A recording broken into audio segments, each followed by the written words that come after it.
Pim pam pum death metal, pim pam pum death metal. Vamos a hablar del death metal de 1996. Hola, bienvenidos a Musicografía una vez más. Y es que el otro día estaba yo pensando, escuchando un disco del que hablaremos más tarde, y estaba diciendo, joder Juanma, tío, ¿podríais hacer algo relacionado con el death metal en 1996 en Musicografía?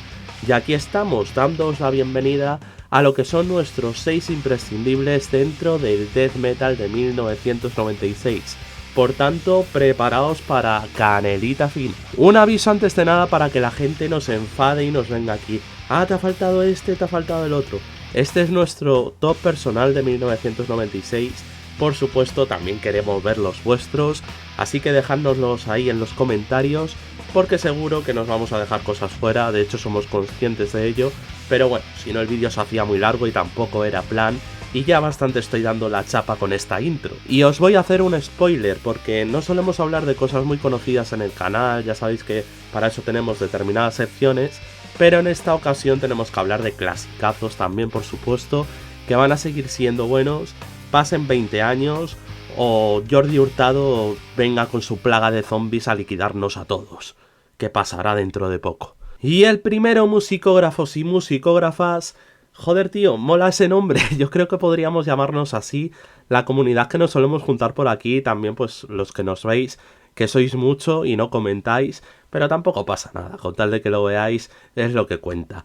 Y nada, el primero de ellos va a ser este Blood Red Path, que sin lugar a dudas es un disco impresionante, The Gates of Ishtar. Mirad, este disco es un ejemplo perfecto de lo que se puede hacer con un death metal melódico, que también coge influencias del thrash y por supuesto también del black metal, pero que sin lugar a dudas, sobre todo su potencia está dentro del melodic death metal, y con una voz del señor Sandorf que está absolutamente brillante en todo momento.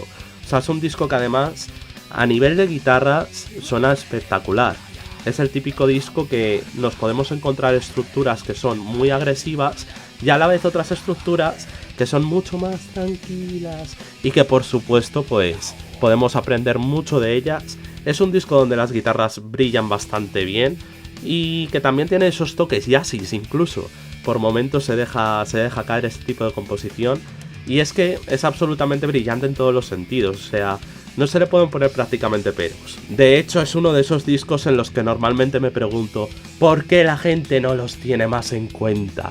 Pero bueno, tampoco pasa nada porque hay que reconocer que son muchos los discos que hay que tener en la cabeza y sin lugar a dudas hay unos que te marcan mucho más que otros. Así que vamos a por el siguiente, que es un clasicazo, porque hablar de death metal y hablar de 1996... es hablar de Cryptopsy y de ese Non So Build. O sea, esto ya lo comentábamos en la sección de letristas en el metal extremo, que volverá, dentro de un tiempo volverá, porque la verdad que es un trabajazo bastante serio.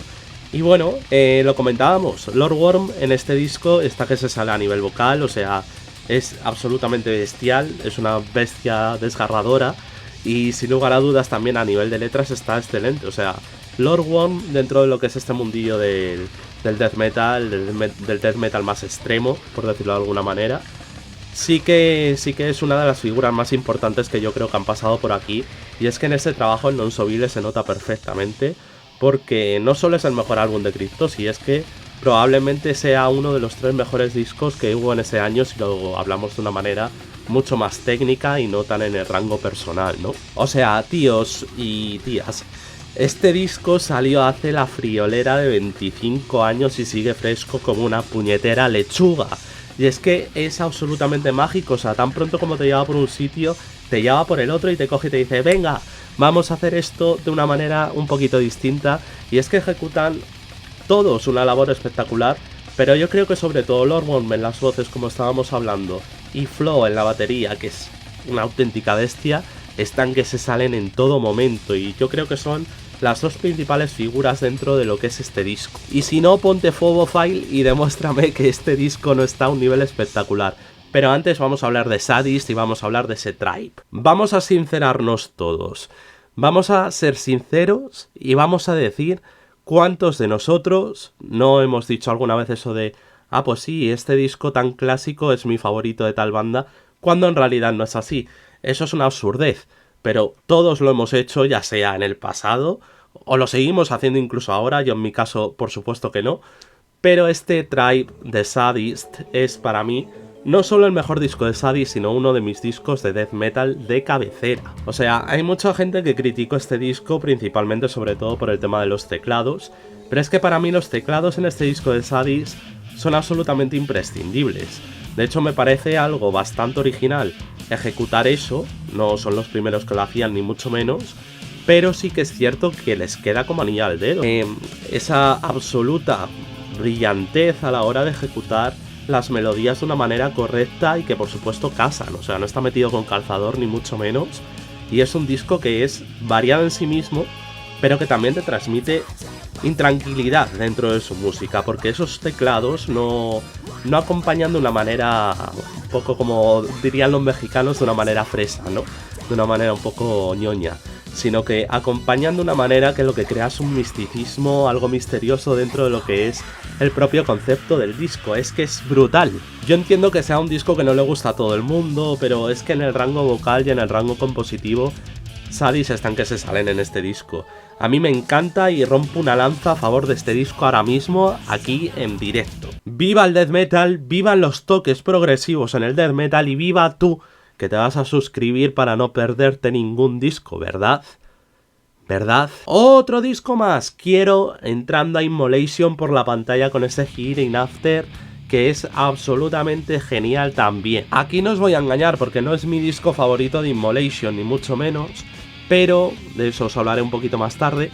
Pero sí que tengo que decir que dentro de ese caos que hay en las melodías, dentro de esa producción un poco cruda, encontramos un disco muy interesante y de los mejores de 1996 sin lugar a dudas, y de los mejores dentro de la discografía de Immolation. Yo os voy a dar sobre todo dos detalles que me gustan dentro de este disco. Uno es la voz del señor Ross, que está a un nivel espectacular en todo momento, o sea, es innegable, de hecho me parece de las mejores interpretaciones de toda su carrera.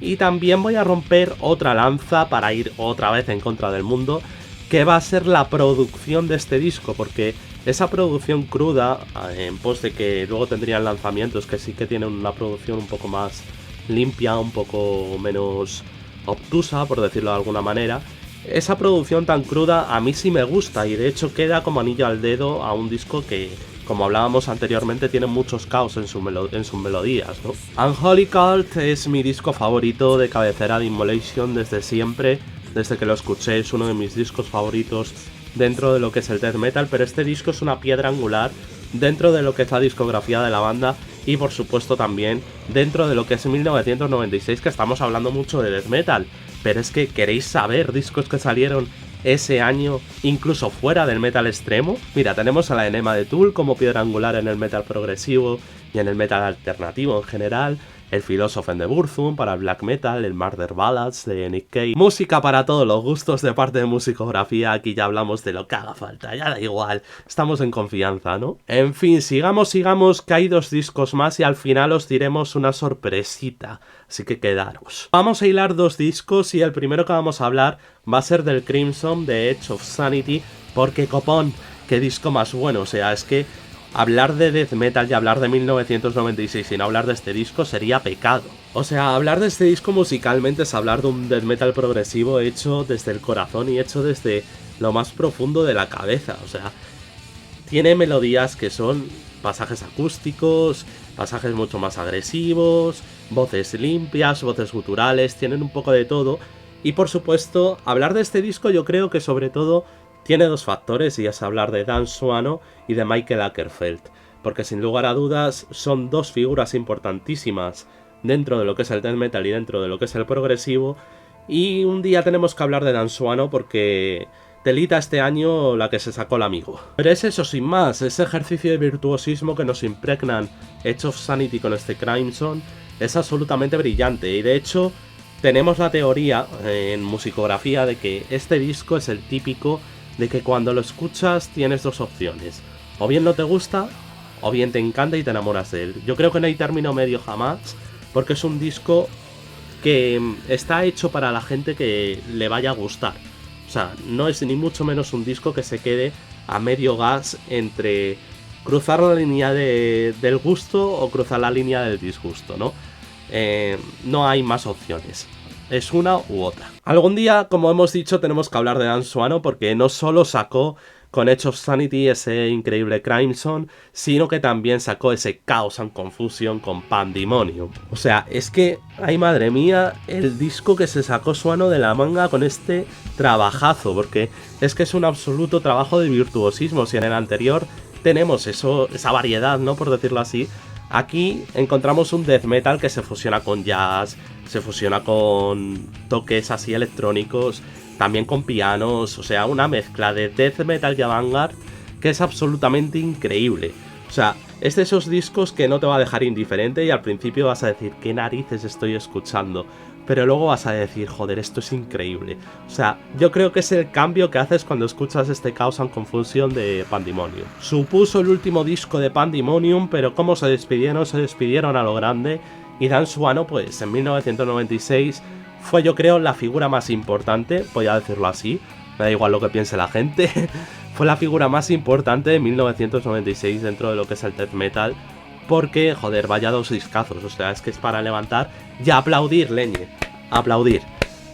Solo queda eso. Y la sorpresa que os queríamos dar es que tenemos dos bandas más para vuestro body de este mismo año, que son los espectaculares Acanorus Quintet con su Silence of the World Beyond, que os confesaré que ha sido el motivo por el cual me ha dado ganas de grabar este vídeo, este especial de 1996, porque es que es un disco que me encanta, pero también teníamos que dar cabida a otros, y por supuesto también os tenemos que hablar de otro disco, que es ese El Norra Lila de Orphanland, que por cierto es una banda que a mí personalmente me encanta, y Kobe Farhi me parece una persona excelente. O sea, si no habéis tenido oportunidad de ver entrevistas de este tío, hacedlo porque es brutal. Yo he tenido ocasión de hablar con él varias veces y las veces que he tenido charlas con él ha sido súper interesante. O sea, a nivel increíble. A ver si podemos verlos el año que viene en esa gira de aniversario que van a hacer. Y lo sabemos que faltan discos por nombrar, pero para eso estás tú. Ponnos en los comentarios, ponnos ahí tus discos favoritos de 1996. Ponnos mandanga.